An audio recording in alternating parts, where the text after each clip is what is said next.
Magandang gabi. Welcome sa Pampatulog Stories. Shout out sa ating mga avid listener, kabilang sina Sherry Neal, Yeshel Tendoy, Tess Nual Silva, at Jason Moran Logronio, at sa iba pang sumusubaybay sa ating mga kwento. Maraming salamat sa inyong suporta. Bago tayo magsimula, kung ikaw ay pagod, maraming iniisip, o simpleng naghahanap ng katahimikan, bago matulog, ang kwentong ito ay para sa iyo. Sa isang maliit na baryo sa tabing dagat, may isang dalaga na dumating upang takasan ang ingay ng lungsod at ang gulo ng kanyang puso. Ang pangalan niya ay Nora.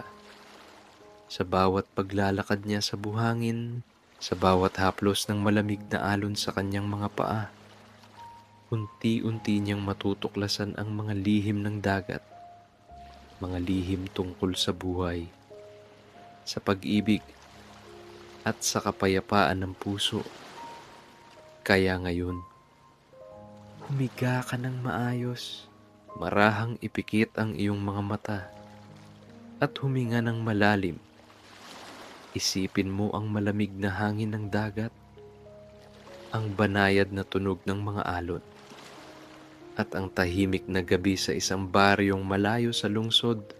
At habang dahan-dahang kumakalma ang iyong isip, simulan natin ang kwento. Mahaba ang biyahe, maalikabok ang kalsada, at sa dulo ng daan, unti-unting lumitaw ang isang maliit na baryo, tahimik, payapa, at tila malayo sa lahat ng gulo ng lungsod. Sa loob ng lumang bus, nakaupo si Nora, nakasandal ang ulo sa bintana, habang pinagmamasdan ang mga palayan na dahan-dahang dumadaan sa kanyang paningin. Pagod ang kanyang isip, pagod ang kanyang puso, hindi dahil sa trabaho, kundi dahil sa isang bagay na mas mahirap takasan: pag-ibig, isang misunderstanding, isang pag-uusap na hindi natapos, at mga salitang hindi na naibalik. Sa lungsod, mabilis ang lahat, mabilis ang tao, mabilis ang sasakyan, mabilis din ang pagkasira ng mga bagay na dapat sana'y pinapangalagaan. Huminga ng malalim si Nora. Siguro, kailangan ko lang ng pahinga. Mahina niyang bulong sa sarili. Huminto ang bus. At sa wakas, dumating na siya. Tahimik ang baryo. Ilang bahay na gawa sa kahoy. May mga batang naglalaro sa gilid ng kalsada. At may isang matandang lalaki na nakaupo sa ilalim ng puno ng niyog. Sa di kalayuan, maririnig ang mahinang ugong ng dagat. Parang isang malalim na buntong hininga ng kalikasan. Kinuha ni Nora ang kanyang maliit na bag at bumaba ng bus.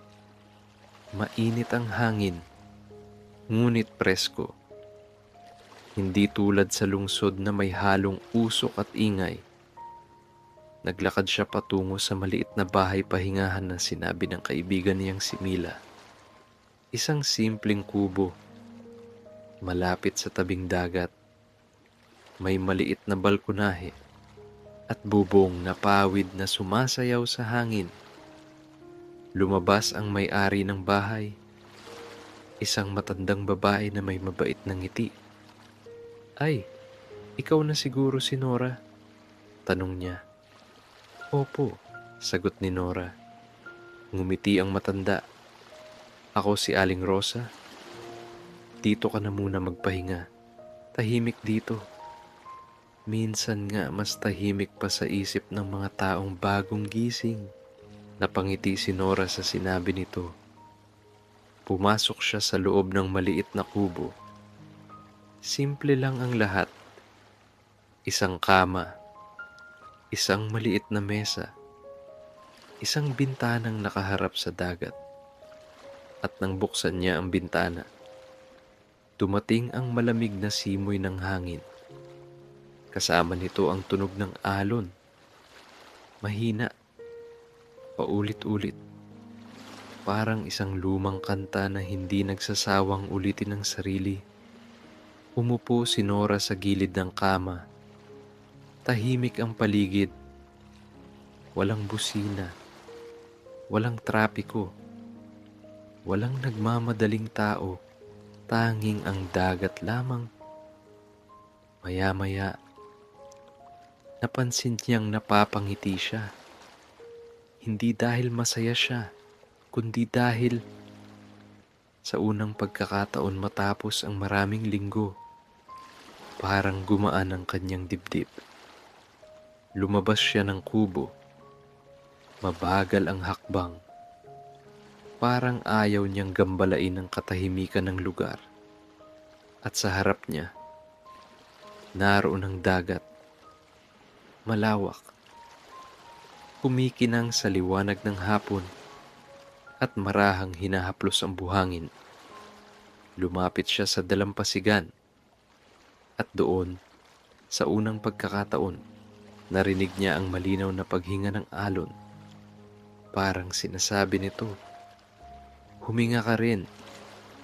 Nakatayo si Nora sa buhangin, nakatingin sa malayo, habang ang hangin ay marahang dumadampi sa kanyang buhok. Hindi pa niya alam na sa maliit na baryong ito, sa simpleng haplos ng alon, unti-unti niyang matutunan kung paano muling patahimikin ang isang pusong pagod na sa lungsod.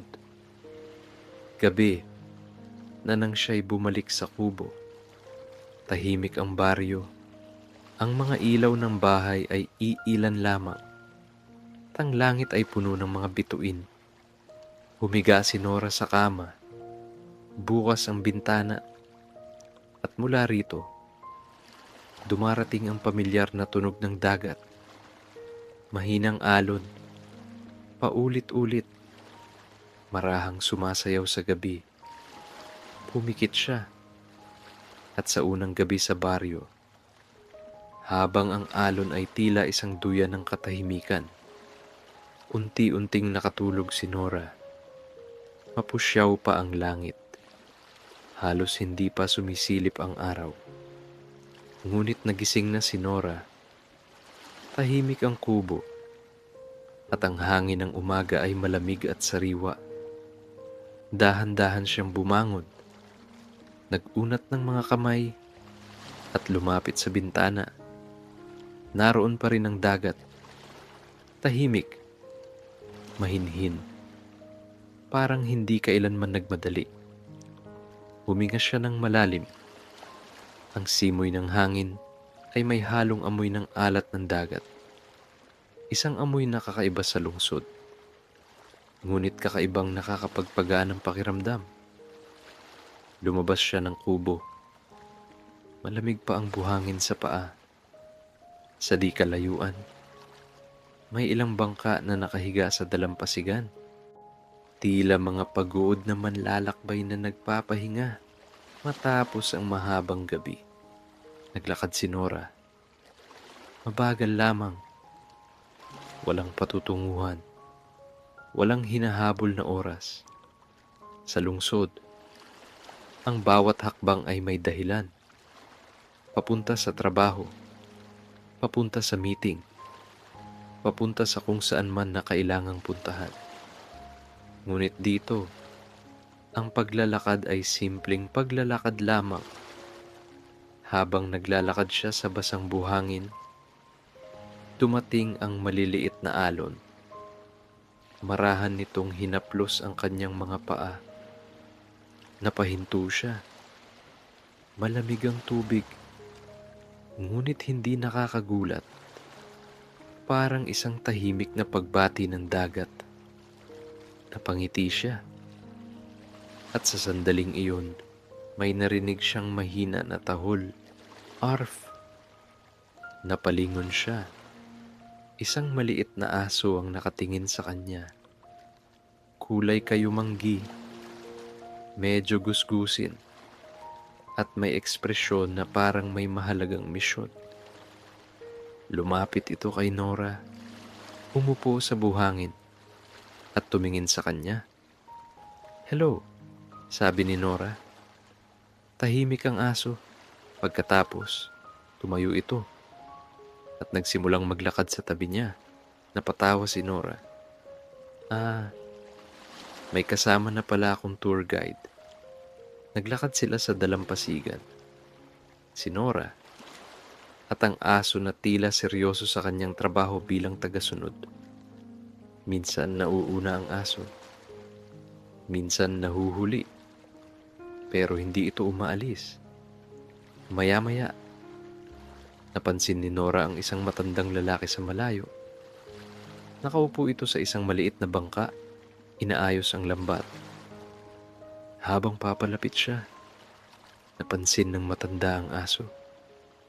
"Aba, nahanap ka na naman ni Bantay," sabi ng matanda.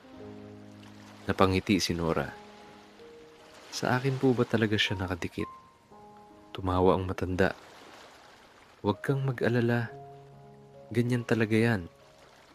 Kapag may bagong tao sa baryo, automatic siyang welcoming committee." Napatawa si Nora. Lumapit siya ng kaunti. "Magandang umaga po." "Magandang umaga rin, iha." Tahimik sandali ang hangin. Ang alon ay patuloy sa pagdating at pag-alis sa buhangin. Tiningnan siya ng matanda. "Bago ka rito?" sabi nito. "Opo." "Galing sa lungsod?" Tumango si Nora. Ngumiti ang matanda. "Ah, kaya pala." Nagtaka si Nora. "Bakit po?" Sumandal ang matanda sa bangka. Madaling makilala ang mga taong galing sa lungsod. "Paano po?" Sumagot ang matanda habang nakatingin sa dagat.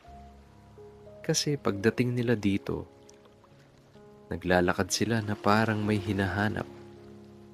Tahimik si Nora. Hindi niya alam kung matatawa siya o magugulat. "May hinahanap po ba talaga ako?" tanong niya. Ngumiti ang matanda. Minsan hindi natin alam kung ano ang hinahanap natin. Tumingin ito sa dagat. Pero ang dagat, marunong magpatahimik ng isip. Tahimik muli ang paligid. Ang aso, si Bantay, ay nakahiga na sa buhangin. Nakatingin si Nora sa alon. Paulit-ulit itong dumarating. Paulit-ulit ding umaalis. At sa simpleng paglalakad na iyon, sa malamig na buhangin, at sa tahimik na umaga ng baryo, may maliit na bagay na unti-unting nangyari. Hindi pa ito lubos na malinaw. Hindi pa ito ganap na sagot. Ngunit sa unang lakad sa dalampasigan, parang may isang mabigat na bagay sa kanyang dibdib na bahagyang gumaan. At habang ang araw ay unti-unting sumisilip sa abot tanaw, nagpatuloy sa paglalakad si Nora, kasama ang aso, at ang walang sawang haplos ng alon sa tabing dagat. Tahimik ang umaga, banayad ang hangin, at sa gilid ng dagat, naroon ang isang matandang mangingisda. Tahimik na inaayos ang kanyang lambat. Nakaupo si Nora sa isang malaking bato sa buhangin, habang pinagmamasdan ang pagdating at pag-alis ng mga alon. Sa tabi niya, nakahiga si Bantay, ang aso na tila nagdesisyon ng maging personal niyang bantay sa baryo. Paminsan-minsan ay tumitingala ang aso, tapos ay babalik sa pagkakahiga. Parang sinasabing, "Oh, nandito pa rin ako. Hindi ka mawawala." Sa di kalayuan, naroon ang matandang lalaking nakita niya kanina. Si Mang Berto. Tahimik siyang nagtatrabaho.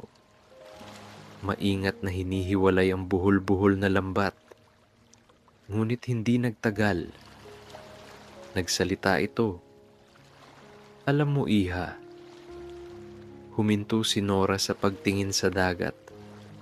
Ang lambat parang buhay din yan.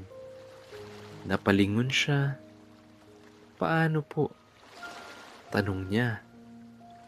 Ngumiti si Mang Berto habang patuloy sa pag-aayos ng lambat. Kapag pinabayaan mo, nagkakabuhol-buhol. Napangiti si Nora. Parang isip po. Tumawa si Mang Berto. Ay, mukhang mabilis kang matuto ah. Sandali siyang tumigil sa pag-aayos ng lambat. Pero mas mahirap ang lambat. Bakit po? Kapag nagkabuhol ang lambat, kailangan mo talagang pagtiyagaan. Hinila niya ang isang buhol. Dahan-dahan. Unti-unti niyang inalis ang pagkakasabit ng mga sinulit. Hindi pwedeng hilahin agad.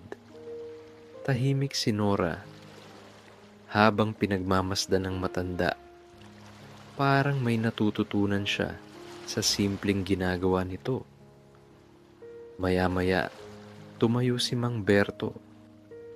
Inunat ang likod at isa pa pala, napatingin si Nora. Kapag nagmadali ka, bahagyang nangumiti ang matanda.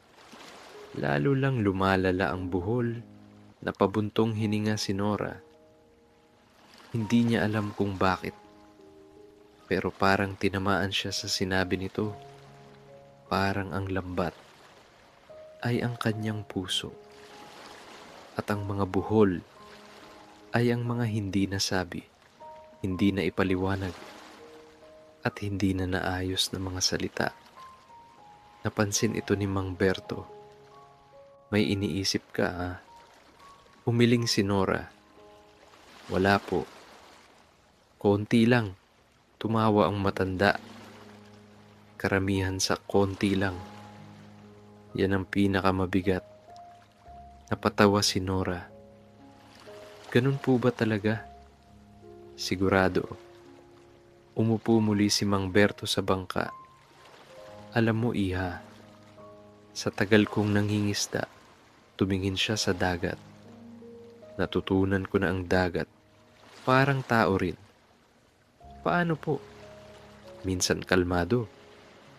Bahagyang umalo ng tubig. Minsan maingay. Dumating ang mas malakas na alon. Pero sa ilalim, itinuro niya ang dagat. Pareho lang. Tahimik si Nora. Habang nakatingin sa alon, parang may malalim na katahimikan sa mga salita ng matanda. Maya-maya, tumayo si Mang Berto. Kailangan ko nang umuwi. Pinagpag niya ang buhangin sa kanyang pantalon. Babalik ka pa dito bukas? Napatingin si Nora sa dagat. Pagkatapos ay ngumiti. Opo, siguro po. Tumango si Mang Berto. Mabuti. Lumakad ito palayo. Pagkatapos ay lumingon muli. At iha. Opo. Kung may iniisip ka, ngumiti ang matanda. Lakarin mo lang sa tabing dagat. Tumawa siya ng kaunti. Libre naman ang alon. Napatawa si Nora. At habang unti-unting lumalayo si Mang Berto, nakaupo si Nora sa buhangin kasama si Bantay. Nakatingin sa dagat. Tahimik ang paligid. At sa pagitan ng pagdating at pag-alis ng alon, parang may mga sagot na dumarating. Kahit hindi pa niya alam ang eksaktong tanong. Mahaba ang umaga. Tahimik ang dalampasigan. At sa gilid ng buhangin, nakahiga ang isang lumang bangka. Hindi ito bago. Kupas ang pintura. May ilang gasgas sa kahoy. At bahagyang nakatagilid sa buhangin. Ngunit kahit luma, may kakaiba rito. Parang may mahabang kwento ang bangka. Habang naglalakad si Nora sa dalampasigan, napansin niya ito. Huminto siya, lumapit. Dahan-dahang hinaplos ng kanyang kamay ang kahoy ng bangka. Magaspang, mainit sa araw, at tila matagal nang nakikipaglaban sa hangin at alon. Ah, nakita mo na pala yan. Napalingon si Nora. Naroon si Mang Berto. May dalang maliit na timba at lambat. Magandang umaga po ulit, sabi ni Nora. Ngumiti ang matanda. Magandang umaga. Lumapit siya sa bangka. Tinapik ito ng marahan. Alam mo ba, iha, ilang bagyo na ang dinaanan ng bangkang ito? Humiling si Nora. Hindi po. Tumingin si Mang Berto sa dagat. Hindi ko na mabilang. Tahimik ang hangin. Ang alon ay marahang humahampas sa buhangin. Parang nakikinig din sa kwento. Dati, ito ang bangka ng kaibigan ko, sabi ni Mang Berto. Mahilig siyang mangisda kahit maalon. Napangiti ang matanda. Minsan nga, kami na ang natatakot. Siya hindi pa rin. Napatawa si Nora. Ano pong nangyari sa kanya? Tahimik sandali si Mang Berto. Pagkatapos ay ngumiti. Lumipat na sa ibang baryo. Tumango si Nora. Pero naiwan ang bangka. Tinapik ng matanda ang kahoy. Kasi sabi niya, bahagya siyang tumingin kay Nora. Kahit lumana ang bangka, may kwento pa rin ito. Umupo si Nora sa buhangin. Habang pinagmamasdan ng bangka, may mga bitak, may mga gasgas, at halatang matagal nang ginagamit. Hindi na po ba ito ginagamit? Tanong niya. Umiling si Mang Berto. Hindi na. Sayang naman po. Ngumiti ang matanda. Hindi sayang, napatingin si Nora. Bakit po? Sumagot si Mang Berto habang nakatingin sa dagat. Dahil kahit hindi na ito naglalayag, tinapik niya muli ang bangka. Nandito pa rin ang mga alaala. Tahimik si Nora habang pinagmamasdan ng bangka. Parang may naalala siya ang kanyang relasyon. Hindi rin ito perpekto. May mga gasgas. May mga hindi pagkakaintindihan. At may mga salitang sana ay hindi nasabi. Ngunit, hindi ibig sabihin na wala itong halaga. Marahang dumating ang isang alon. Hinaplos nito ang buhangin sa ilalim ng bangka.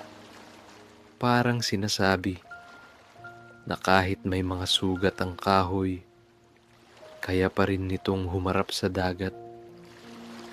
Napansin ni Mang Berto ang tahimik na mukha ni Nora. Minsan, iha. Dahan-dahan niyang sabi, ang mga bagay na may sugat. Tumingin siya sa bangka. Sila pa ang pinakamatibay. Tahimik si Nora. Pinagmasdan niya ang bangka at sa unang pagkakataon, hindi niya nakita ang mga bitak, kundi ang tibay, ang katatagan at ang mga bagyong nalampasan nito. Huminga siya ng malalim. Ang hangin ng dagat ay malamig. Ang araw ay unti-unting tumataas.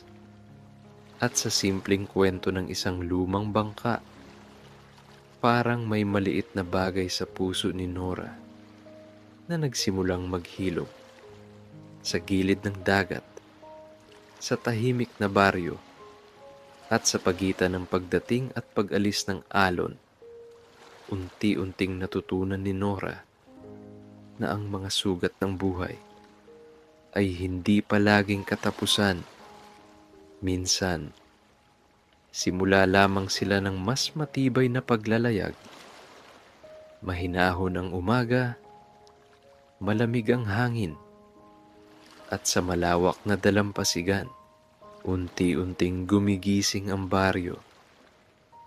Naglalakad muli si Nora sa tabing dagat. Mabagal ang hakbang. Parang sinasabay ang sarili sa ritmo ng alon. Sa bawat pagdating ng tubig, may maliliit na kabibe na iniiwan sa buhangin. Mapuputi. May bahagyang kulay rosas. At ang iba ay parang may guhit na ginto kapag tinamaan ng araw. Huminto si Nora. Yumuko siya at pinulot ang isang maliit na kabibe. Pinagmasdan niya ito. Simple lamang, ngunit kakaibang maganda.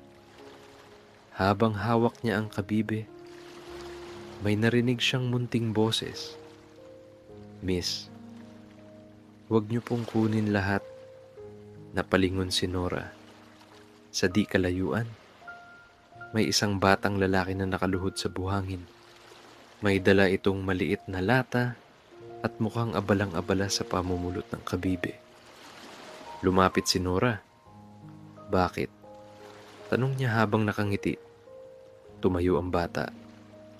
"Totoo po, kapag naubos ang kabibe, wala na akong makokolekta bukas." Napatawa si Nora. "Ay, ganun ba?" Tumango ang bata.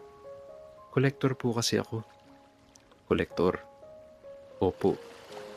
Ipinakita ng bata ang kanyang lata. Sa loob nito, puno ng iba't ibang klase ng kabibe. May maliliit, may bilog, may pahaba, at may kakaibang hugis na parang maliit na spiral. "Wow!" sabi ni Nora. "Ang dami." Napangiti ang bata. "Araw-araw po akong nangongolekta." "Para saan?" Nag-isip sandali ang bata. Pagkatapos ay simple itong sumagot. "Para masaya." Napatawa si Nora. Simple lang pala. "Opo." Tumigil sandali ang bata. Tumingin kay Nora. "Miss, may hinahanap po ba kayo?" Napaisip si Nora. Pagkatapos ay ngumiti. "Siguro, meron." Tumango ang bata. "Ano pong klaseng kabibe?" Napatawa siya. "Hindi kabibe." Napakamot ng ulo ang bata. "Ah." Tahimik sandali ang hangin. Marahang dumating ang isang alon. Hinaplos nito ang buhangin sa kanilang paa. Pagkatapos ay nagsalita ang bata. "Ako po minsan nawawala ang kabibe ko." "Talaga?" "Opo." "Anong ginagawa mo?" Simple ang sagot ng bata. "Naghahanap po ako ng iba." Napangiti si Nora. Napakasimple ng sagot. Pero parang may laman. "Minsan po," dagdag ng bata, "kapag hindi ko mahanap yung dati kong kabibe." Pinulot niya ang isa pa sa buhangin. May mas maganda palang kapalit. Tahimik si Nora. Habang pinagmamasdan ng bata at ang maliit nitong koleksyon, parang may napagtanto siya. Hindi lahat ng nawawala ay kailangang hanapin magpakailanman. Minsan, may mga bagong bagay na dumarating na hindi natin napapansin dahil nakatingin pa rin tayo sa nawala. "Anong pangalan mo?" tanong ni Nora. "Ako po si Toto." Ngumiti si Nora. "Ako si Nora." Tumango si Toto. "Miss Nora, gusto niyo pong pumili?" Sa lata ng bata, "Pumili po kayo ng kabibe." Napatawa si Nora. "Libre ba?" "Opo." Kinuha niya ang isang maliit na kabibe. Maputi at may bahagyang spiral. "Salamat," sabi niya. Ngumiti si Toto. "Walang anuman." Pagkatapos ay bumalik ito sa pamumulot. At si Nora nagpatuloy sa paglalakad sa tabing dagat. Hawak ang maliit na kabibe. Habang ang alon ay patuloy sa pagdating at pag-alis, parang may isang simpleng aral ang iniwan ng umagang iyon, na minsan, ang mga bata, ang pinakamahusay na guro ng mga bagay na matagal nang nakalimutan ng matatanda. Mabagal ang oras, mahaba ang anino ng mga puno, at sa ilalim ng malambot na liwanag ng hapon, tahimik ang dalampasigan. Nakaupo si Nora sa buhangin. Sa tabi niya, ang maliit na kabibe na ibinigay ni Toto. Paminsan-minsan ay hinahaplos niya ito sa kanyang palad, habang sa malayo, may ilang bangkang unti-unting bumabalik mula sa dagat. Ang araw ay mababa na sa langit, at ang kulay nito ay nagiging kahel at ginto. Tahimik ang hapon, ang hangin ay banayad, ang alon ay marahang humahampas sa dalampasigan, paulit-ulit, parang isang mahinang lulabay ng kalikasan. Habang nakaupo si Nora, unti-unti niyang napansin ang mga maliliit na bagay sa paligid. Isang ibon na dumapo sa isang kahoy na poste. Isang batang tumatakbo sa buhangin habang hinahabol ang hangin. At si Bantay, na ngayon ay natutulog na parang pagod na sundalo. Napangiti si Nora. Sa lungsod, hindi niya napapansin ang ganitong mga sandali. Masyadong mabilis ang lahat. Masyadong maingay. Masyadong puno ng mga bagay na kailangang gawin. Ngunit dito, ang oras ay tila marunong huminto. Marahang dumating ang isang alon. Hinaplos nito ang kanyang paa. Malamig, ngunit nakakagising. Huminga ng malalim si Nora, at sa unang pagkakataon sa maraming araw, hindi niya iniisip ang nangyari sa lungsod. Hindi ang misunderstanding. Hindi ang mga salitang hindi na ibalik. Tanging ang dagat lamang. Tanging ang hangin. Tanging ang sandaling ito. Sa malayo, may mga mangingisdang nagtatawanan habang hinihila ang kanilang bangka sa buhangin. Narinig ni Nora ang isa sa kanila. Ay, dahan-dahan. Baka sumama ang loob ng bangka. Tumawa ang iba. Napatawa rin si Nora. Ang simpleng biro. Ang simpleng tawanan. Parang bahagi ng katahimikan ng baryo. Unti-unting lumalalim ang kulay ng langit. Ang kahel ay nagiging pula. Ang pula ay nagiging lila. At ang dagat ay nagiging mas tahimik. Habang nakaupo siya sa buhangin, may napansin si Nora. Ang pagdating ng alon at ang pag-alis nito, paulit-ulit. Walang pagmamadali, walang reklamo. Dumarating, umaalis, babalik muli. Napaisip siya. Siguro, ganito rin ang buhay. May mga taong dumarating, may mga taong umaalis, ngunit hindi ibig sabihin na nawawala ang lahat. Dahil tulad ng alon, may mga bagay na babalik sa tamang oras. Hinawakan ni Nora ang maliit na kabibe. Pinakinggan niya ito sa kanyang tainga. At tulad ng sabi ng mga bata, parang may mahinang tunog ng dagat sa loob nito. Napangiti siya. Sa tahimik na hapon sa tabing dagat, habang ang araw ay dahan-dahang lumulubog sa abot tanaw, parang may isang mabigat na bagay sa kanyang puso na unti-unti nang natutunaw. Hindi pa ito ganap na nawala, ngunit hindi na ito kasing bigat ng dati. At sa katahimikan ng hapon, sa marahang haplos ng hangin at sa walang sawang pag-awit ng alon. Unti-unting natutunan ni Nora kung paano huminga ng hindi nagmamadali. Tahimik ang umaga, manipis ang ulap sa langit, at sa malawak na dagat, marahang gumagalaw ang mga alon. Naglalakad muli si Nora sa dalampasigan. Hindi na siya nagmamadali, hindi na rin siya nagtataka kung bakit maaga siyang nagigising. Parang may sariling oras ang baryo. At unti-unti, sumasabay na rin siya sa ritmo nito. Sa buhangin, may bakas ng kanyang mga paa. At sa likuran niya, unti-unting binubura ng alon ang mga ito. Huminto si Nora. Pinagmasdan niya ang bakas ng kanyang mga yapak. Isang hakbang, dalawa, tatlo. At pagkatapos, dumating ang alon. Marahan itong hinaplos ang buhangin. At sa isang iglap, wala na ang bakas. Napangiti si Nora. May kakaibang katahimikan sa simpleng pangyayaring iyon.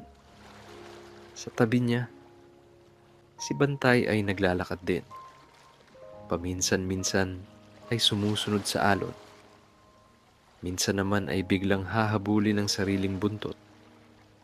Napatawa si Nora. Ano ba, Bantay? Ikaw lang ang aso na nahihilo sa sarili mong buntot. Tumigil sandali ang aso. Tumingin sa kanya. At pagkatapos ay tila nagpasya na mas mabuting bumalik na lang sa paglalakad. Sa di kalayuan, nakita niya si Mang Berto. Nakaupo ito sa buhangin. Nakatingin sa dagat. Lumapit si Nora. Magandang umaga po. Tumango ang matanda. Magandang umaga. Iha, tahimik sandali ang hangin. Ang alon ay patuloy sa pagdating at pag-alis. Minsan iniisip ko, sabi ni Nora, hindi napapagod ang dagat. Ngumiti si Mang Berto. Napapagod din. Napatingin si Nora. Talaga? Tumango ang matanda. Pero hindi siya tumitigil. Tumingin ito sa alon. Alam mo ba kung bakit dumarating at umaalis ang alon? Umiling si Nora. Hindi po. Sumagot si Mang Berto ng marahan. Para ipaalala na ang lahat ng bagay. May oras. Tahimik si Nora. Ang alon dumarating. May dumating na alon. Umaalis. Bumalik ito sa dagat. Pero hindi nawawala ang dagat. Napaisip si Nora. Ganun din ang tao. Patuloy ang matanda. May mga taong darating sa buhay mo. May mga taong aalis. Pero hindi ibig sabihin na mawawala ka. Tahimik ang paligid. Ang hangin ay marahang dumaan sa kanilang dalawa. At sa simpleng paggalaw ng alon, parang may lihim na ibinubulong ang dagat. Hindi kailangang ipilit ang lahat. Hindi kailangang hawakan ng lahat. May mga bagay na kailangang hayaan lamang dumating at umalis. Habang naglalakad si Nora pabalik sa kubo, napansin niyang muli ang bakas ng kanyang mga paa. At tulad ng kanina, unti-unti itong binura ng alon. Ngunit sa pagkakataong ito, hindi na siya nalungkot. Sa halip, napangiti siya. Dahil ngayon, naiintindihan na niya ang isang maliit na lihim ng dagat na kahit binubura ng alon ang bakas ng kahapon, palaging may bagong buhangin. Para sa mga hakbang ng bukas, dahan-dahang dumilim ang langit. Unti-unting lumabas ang mga bituin. At sa tabi ng dagat, Nagtipo ng ilang tao sa baryo. Sa gitna ng buhangin, may maliit na apoy.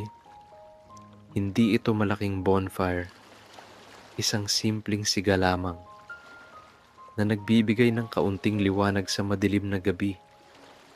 Lumapit si Nora.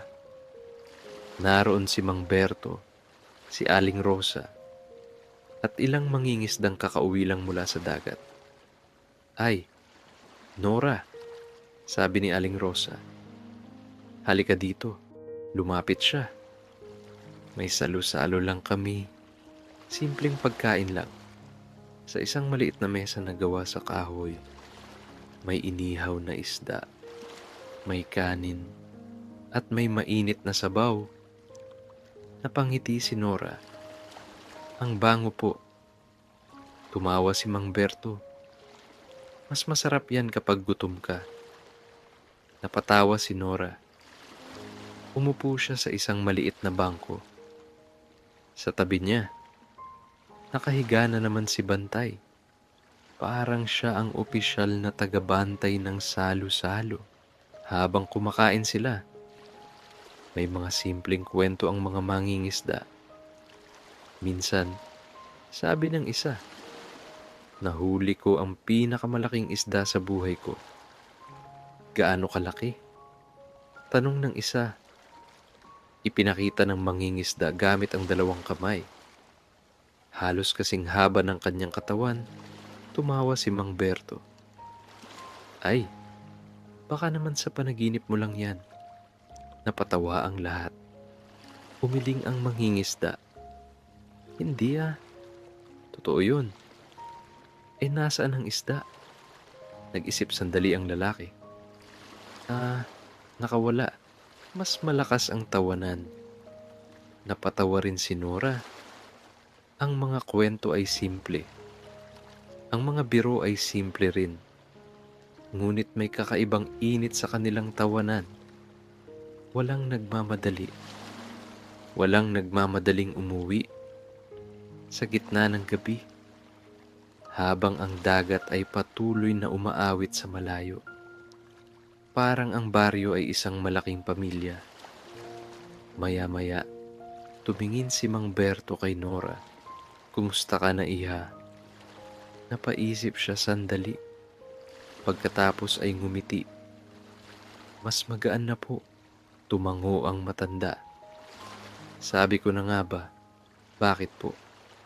Sumagot siya habang tumitingin sa dagat. Ang dagat. Magaling makinig. Tahimik sandali ang hangin. Pagkatapos ay nagsalita si Aling Rosa. "Alam mo, Nora, dito sa baryo," ngumiti siya, "kapag malungkot ka, pakakainin ka lang namin." Napatawa si Nora. "Talaga po?" "Oo." Dagdag pa ni Mang Berto. "Kapag hindi ka pa rin sumaya." Tumawa siya. "Dadagdagan pa namin ang kanin." Mas lumakas ang tawanan. Napatawa si Nora. Matagal na rin siyang hindi tumatawa ng ganito. Hindi pilit. Hindi dahil kailangan, kundi dahil totoo. Habang ang gabi ay unti-unting lumalalim, ang apoy ay nagiging mas maliit. Ang mga kwento ay nagiging mas mahina. At ang hangin mula sa dagat ay mas malamig. Tumingala si Nora sa langit. Maraming bituin. Mas marami kaysa sa nakita niya sa lungsod. At sa gitna ng tahimik na gabi, habang naririnig ang mahinang tawanan ng mga tao sa paligid at ang walang sawang pag-awit ng alon, may isang bagay na napagtanto si Nora. Minsan, hindi natin kailangang hanapin ang kasagutan sa malalayong lugar. Minsan, kailangan lang natin ng isang tahimik na baryo, isang hapag na may simpleng pagkain, at ilang taong marunong tumawa kahit walang espesyal na dahilan. Sa gabing iyon, habang ang alon ay marahang humahampas sa tabing dagat. Nakaupo si Nora sa gitna ng mga bagong kakilala. At sa unang pagkakataon matapos ang mahabang panahon, tahimik ang kanyang puso. Tahimik ang gabi. Mahina ang ihip ng hangin. At sa maliit na kubo malapit sa dagat, nakaupo si Nora sa harap ng isang mesa. Bukas ang bintana. Mula rito, dumarating ang malamig na simoy ng hangin at ang pamilyar na tunog ng alon. Paulit-ulit, marahan, parang isang lumang awit na hindi nagsasawang umawit sa gabi. Sa mesa, may isang papel at sa tabi nito, isang bolpen. Matagal itong tinitigan ni Nora. Parang may mga salitang gustong lumabas. Ngunit hindi niya alam kung saan magsisimula. Huminga siya ng malalim at dahan-dahan. Sinimulan niyang magsulat. Kamusta ka na? Huminto siya sandali, napangiti. Napakasimpleng tanong. Ngunit napakaraming alaala ang kasama nito. Ilang sandali siyang nakatitig sa papel. Pagkatapos ay nagsulat muli. Hindi ko alam kung bakit tayo nauwi sa ganun. Tahimik ang kubo. Ang tanging maririnig ay ang tunog ng ballpen sa papel at ang alon sa labas.